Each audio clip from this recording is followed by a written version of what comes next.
কালীঘাটের কাকুর সঙ্গে কণ্ঠস্বর মিলে যাবে ভাইপো এবং পিসির ঘরের লোক ছিল, কালেক্টর ছিল, এবং ভাইপোর যে কোম্পানি লিপস অ্যান্ড বাউন্স তার তিনি ছিলেন সিও, চিফ এক্সিকিউটিভ অফিসার। এবং লিপস অ্যান্ড বাউন্সে 600 কোটি টাকার প্রপার্টি সামনে এসেছে, 7,56,00,000 টাকার প্রপার্টি অ্যাটাচমেন্ট হয়েছে। এবং লিপস অ্যান্ড বাউন্সের চেক পাওয়ার অথরিটি হচ্ছে অভিষেক ব্যানার্জি। এটা নিরপেক্ষ এজেন্সি দিয়ে কোর্ট মনিটরিং তদন্ত হওয়া উচিত। এই মণিময়রা, মমতা ব্যানার্জি 4 ঘন্টা ছিলেন, কি চিকিৎসা করিয়েছে জানি না, বালু মল্লিকের সঙ্গে ইন্টারক্যামে কথা বলেছে। এবং সুজয় কৃষ্ণ ভদ্রকে যাতে বের করানো না যায়, এটা মমতা ব্যানার্জি, একে তাকে ধরে লাভ নেই। স্পাইনলেস কিছু মণিময়ের মতো চোর ডাক্তার আজকে এই অধঃপতনের জন্য দায়ী, আর নিগমের মতো কিছু করাপকে দায়ী হিসেবে গোটা ব্যবস্থাটার জন্য মমতা ব্যানার্জি চাই। সলিউশন একটাই, যেটা আমি এবং নন্দীগ্রামের ভোটাররা করেছি।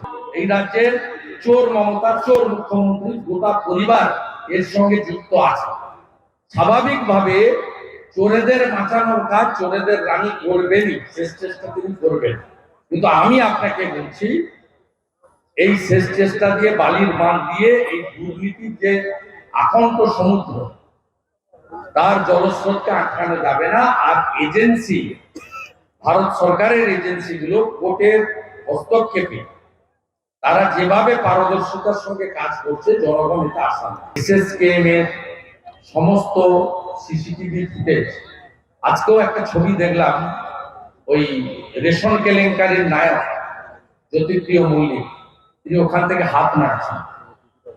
আমি আসার সময় গাড়িতেই দেখলাম, ভিডিও পেলাম, হাত নাড়ছে।